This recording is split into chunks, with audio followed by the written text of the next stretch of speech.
The first photo that I want to talk to you about is a classic portrait. We want to capture our entire plant in its planter, and this is a great way to measure your plant's growth over time because you'll be able to see it grow. You can compare it to the first time you photographed it. This is something that I like to do. I keep a plant journal so I can watch my plants grow and change, and so I wanted to show you a very simple way to set this up and how I use the light for this type of photo.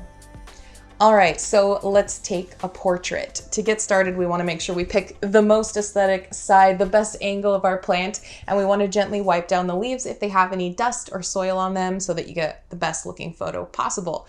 I have set up this spot here in my kitchen. I've got this backsplash and countertop, super clean, very aesthetic, really close to my favorite window in the whole house. I get a lot of really pretty sweeping light here, and so this is where I have chosen to take pictures.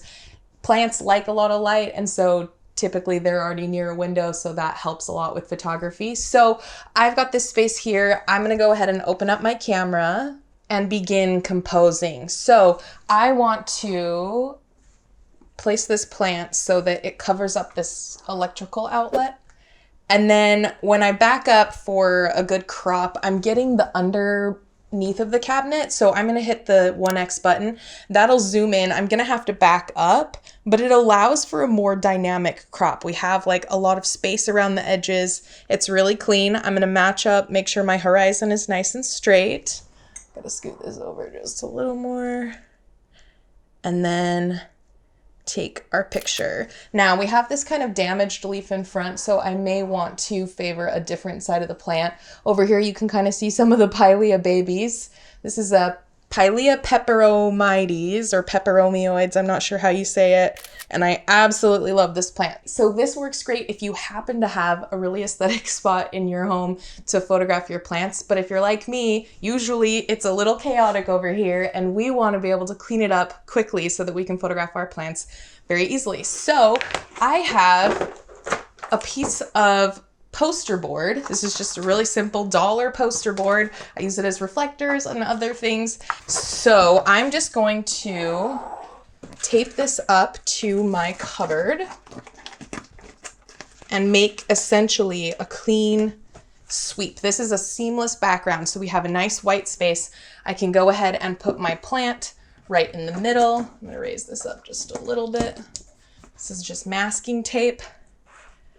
And then we are ready to take our picture. So same story goes, we want to just make sure we get in close enough that we don't see any of the edges in the kitchen. But again, if you have to get too close and it looks a little distorted just moving in, then I would hit that 1X button. That brings the background closer, which gives you a little more flexible cropping around the edges, and then we take our picture. Now, this plant is a little bit tall for this example. This is probably the max height of plant that you would want to take in this setup. So let's just say that you have a teeny little plant. This is actually that plant's baby. Isn't it so cute? So we will want to photograph this guy right here. This is plenty of space to photograph this plant. So I would just come down here and take a picture. So let's say I wanted to get really low, but my countertop was in the way and I can't move my camera any further down and I really want to get at the plant's level.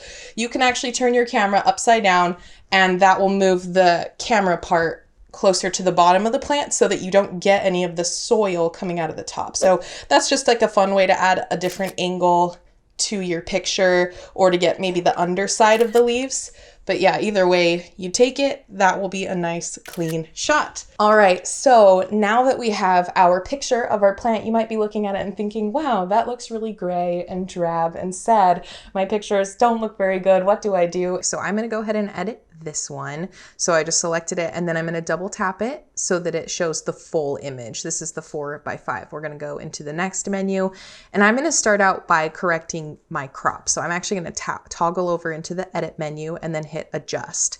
I wanna get this centered, so I'm just gonna pinch and zoom until it fits the center of the frame really nicely. I might play with the angle a little bit. I like the idea that the planter is parallel with the horizon, but I actually like when that little bit of space after my thumb and the crop edges there. So because that angle made that touch the edge there, creating a tangent, I don't like that. So I'm just going to take the angle off, and I'm happy with this. I'm just going to drop it down just a little bit so the edge of my hand doesn't go directly out the corner, because that's distracting too. And I am happy with this crop. So I'm going to hit the done button. We're going to toggle back into the filter menu. I actually like the look of a Clarendon filter, but make sure when you tap it again and adjust the strength. We just want to bring that to about 25. Here is before and after. It's subtle, but the Clarendon filter adds a little bit of blue, a little bit of sharpness, and I just like the overall result with it kind of stylized. So now that we're done with the filter menu, let's go back into the edit menu. We want to crank up the brightness here. So I'm going to hit brightness and pull it up quite a lot. I'm going to 66. Here is before and after. We're going to hit done. We might come back to that. Let's crank up the contrast. I really like a nice punchy image. This one got pretty contrasted pretty quick because the soil is so dark, but I really like the way that it looks. I'm going to warm it up just a little bit to contradict the coolness that the Clarendon filter added, and it also will help bring my skin tone back to normal. I've got it to set to 15. I like to slide over to the sharpen, which is at the very end, click on that and sharpen it up about 40. So the sharpening is really subtle. You won't be able to see it on my screen, but remember to sharpen your images because they're going to look so much better on your feed if they have been sharpened. So at this point, I am super happy with how we have gotten it just with those few simple tweaks. Let's boost the shadows just a little bit and see if we can get some detail in those leaves. You can see they're kind of dark, and now we can sort of see the veins a little bit better. And then the highlight slider, this one I like to test both ways. I take it down and see, okay, that kind of makes our brightest spots a little dimmer, which includes the background. And if we bring it up, it really adds that like starkness, which I kind of like in this image. So I'm going to bring the highlights up.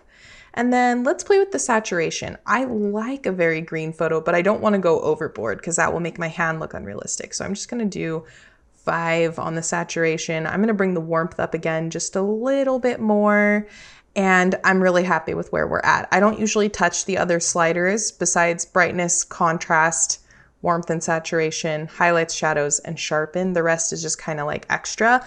But one thing I do like to check is the magic wand. Sometimes the magic wand does really cool stuff, and sometimes I think it makes it look a little grungy.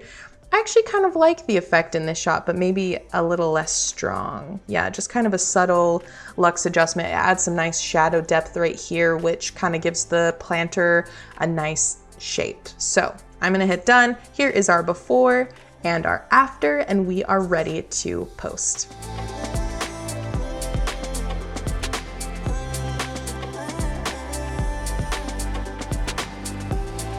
Thanks for watching. If you enjoyed this video, feel free to like and subscribe to stay up to date on all of our latest videos.